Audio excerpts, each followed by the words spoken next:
Hello friends, আপনাদের সবাইকে plants A to Z চ্যানেলে স্বাগত। খুব সহজে এবং দ্রুত বেড়ে ওঠা ফুলের গাছগুলির মধ্যে রুয়েলিয়া অন্যতম। এই গাছকে পটপটি নামেও অনেকে চেনে, আবার এটি জংলি ফুল হিসাবেও বেশ পরিচিত। ফুলগুলি সাদা, গোলাপি ও বেগুনি রঙের হয়ে থাকে, তবে বেশি দেখা যায় বেগুনি রঙের ফুলের গাছগুলো। দেখতে অনেকটা কলমি ফুলের মতো, আর 12 মাসই কম বেশি ফুল দিয়ে থাকে এই গাছটি। তাই আপনারা চাইলে এই গাছটি আপনাদের ফুলের বাগানে অথবা টবেও বসাতে পারেন। আর যাদের বাড়িতে এই গাছ আছে আর চাইছেন আরও অনেকগুলি গাছ বানাতে, অথবা আপনার কোনো বন্ধুর কাছে দেখলেন যে রঙের ফুলের রুয়েলিয়া গাছটি আছে সেই রঙের রুয়েলিয়া গাছটি আপনার নেই, তখন আপনারা চাইলে এইভাবে সেখান থেকে কাটা ডাল নিয়ে এসে সেগুলি থেকে নতুন ছোট চারা গাছ বানিয়ে ফেলতে পারেন খুবই সহজে। শুধু মেনে চলবেন কয়েকটি টিপস। তাহলে চলুন জেনে নেওয়া যাক। প্রথমেই এই রকম কিছু রুয়েলিয়া গাছের কেটে নেওয়া ডাল নিয়ে নেবেন। তারপর সেগুলিকে জলে ধুয়ে নেবেন, যাতে পাতা ও ডালের ওপর জমে থাকা ধুলো ময়লাগুলো পরিষ্কার হয়ে যায়, কারণ এ থেকে অনেক সময় ফাঙ্গাসের আক্রমণ হতে পারে ডালগুলোতে। আমি তাই আগে থেকেই ডালগুলোকে ধুয়ে রেখেছিলাম। তার মধ্যে 3টি ডাল আমি নেব এই ছোট্ট 4 ইঞ্চি টবটিতে, আর 3টি ডাল নেব এই কাঁচের জারটিতে।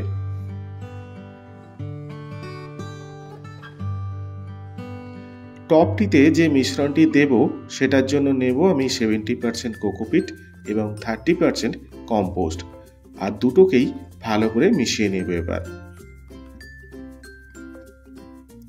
ভালো করে মিশিয়ে নেওয়ার পর এই ছোট্ট 4 ইঞ্চি টবের মধ্যে মিশ্রণটি নিয়ে নেব। তার আগে টবের নিচের ড্রেনেজ হোলগুলো এইভাবে পাতলা প্লাস্টিক পেপার দিয়ে চাপা দিয়ে দিলাম, যাতে টবে জল দিলে সব জলটাই বেরিয়ে না যায়, কারণ এই ক্ষেত্রে টবের মিশ্রণটি বেশিরভাগ সময় ভিজে থাকাটা খুব দরকার।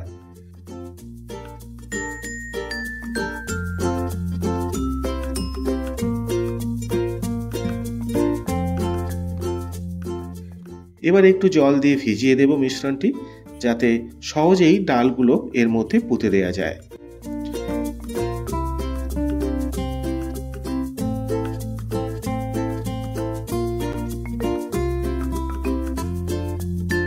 পুরো টবটি মাটি দিয়ে কিন্তু ভর্তি করবেন না, একটু খালি রাখবেন এবং ডালগুলো পোতার পর চারপাশে মিশ্রণটি ছড়িয়ে দিয়ে চারপাশ থেকে মিশ্রণটি ভালো করে চেপে দেবেন, এতে ডালগুলো সোজাভাবে থাকবে।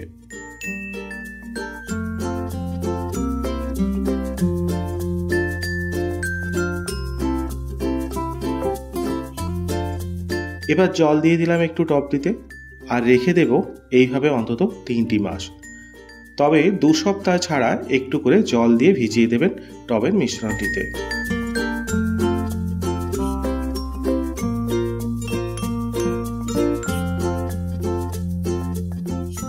আর বাকি 3টে ডাল দিলাম এই রকম একটা ছোট্ট জারের মধ্যে, যেটায় অর্ধেকের একটু বেশি জল নিয়ে নিয়েছি।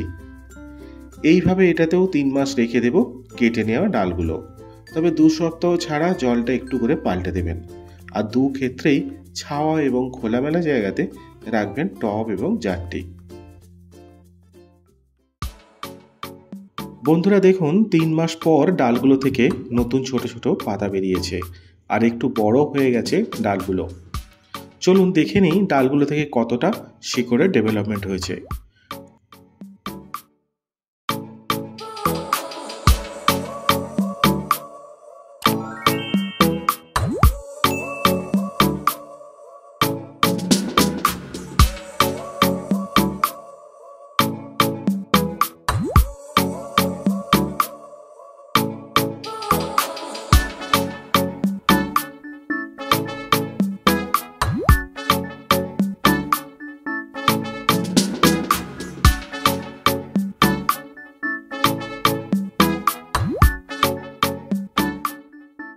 প্রতিটা ডাল থেকেই বেশ ভালোই শিকড় বেরিয়েছে এবং বেশ বড়ও হয়েছে। আর জলে যে ডালগুলো দিয়েছিলাম সেগুলো থেকেও দেখুন বেশ ভালোই রুটসের ডেভেলপমেন্ট হয়েছে।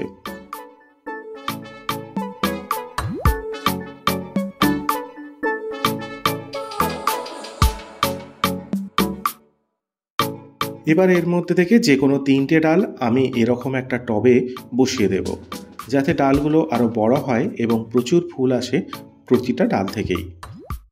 কাটা ডাল থেকে নতুন চারাগাছ তৈরির যে 2টি পদ্ধতি আমি এই ভিডিওতে দেখালাম, আপনারা চেষ্টা করবেন এটি বর্ষা অথবা বসন্তকালে করার, তাহলে দেখবেন অবশ্যই সাকসেস পাবেন।